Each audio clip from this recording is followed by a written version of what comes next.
সামনে 12ই ফেব্রুয়ারি জাতীয় নির্বাচন। জাতীয় নির্বাচনে কাঙ্ক্ষিত আমাদের স্বপ্নের প্রতীক ধানের শীষ নিয়ে সর্বাধিক আসন নিয়ে আবার সরকার গঠন করবে। সেই সরকারের প্রধান হবেন আমাদের দেশনেত্রী খালেদা জিয়া। এই আশায় উনি নমিনেশন পেপারও সাবমিট করেছেন, কিন্তু হঠাৎ করে ওনার স্বাস্থ্যের অবনতি হয়ে ওনার চলে যাওয়াটা আমার হৃদয়ে আরেকটি রয়্যাল বেঙ্গল টাইগারের মতো হৃদয়ে যেমন এমন একটি আঁচড় লেগে গেল। আজ নির্বাচনের মাত্র 1 মাস বাকি। সেই নির্বাচনের কয়েকদিন আগে ওনার এই আত্মার রোহের মাগফিরাত কামনার্থে একটা আমাদের মাহফিল করতে হবে, সেটা কখনো আমরা চিন্তাও করতে পারি নাই।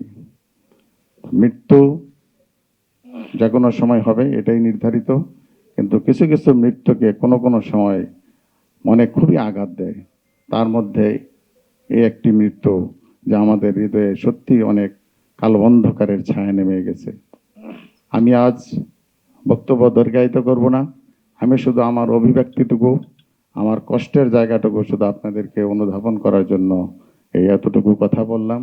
আমার জায়গা থেকে আমি ওনাকে দোয়া করি, ওনার পরিবারের মাগফিরাত কামনা করি, এবং বাংলাদেশের আসন্ন নির্বাচনে আমাদের এই প্রাণের প্রতীক ধানের শীষ মার্কা আবারও সর্বাধিক ভোটে বিজয়ী হয়ে আবারও দেশের নেতৃত্বে আসবেন, এবং বর্তমান বিএনপির চেয়ারপারসন তারেক জিয়া আবার সে প্রধানমন্ত্রী হয়ে আমাদেরকে সুসংগঠিত করার এই প্রক্রিয়াকে আরো ত্বরান্বিত করবেন।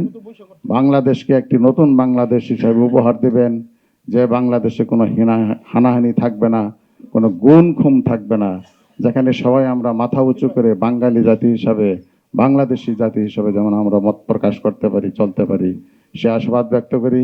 এবং এই সূত্রপাত যে করেছিলেন সেই মরহুম জিয়াউর রহমান থেকে শুরু করে ওনার পত্নী সেই বেগম খালেদা জিয়া পর্যন্ত যারা আত্মাহুতি দিলেন এই বাংলাদেশের উন্নয়নের জন্য, যারা এক চিলতে জায়গাও রেখে যেতে পারেন নাই, যারা আসলেই সত্যিকারের বাংলাদেশের প্রেমিক ছিলেন, তাদের আত্মার রুহের মাগফিরাত কামনা করে আমি শেষ করছি।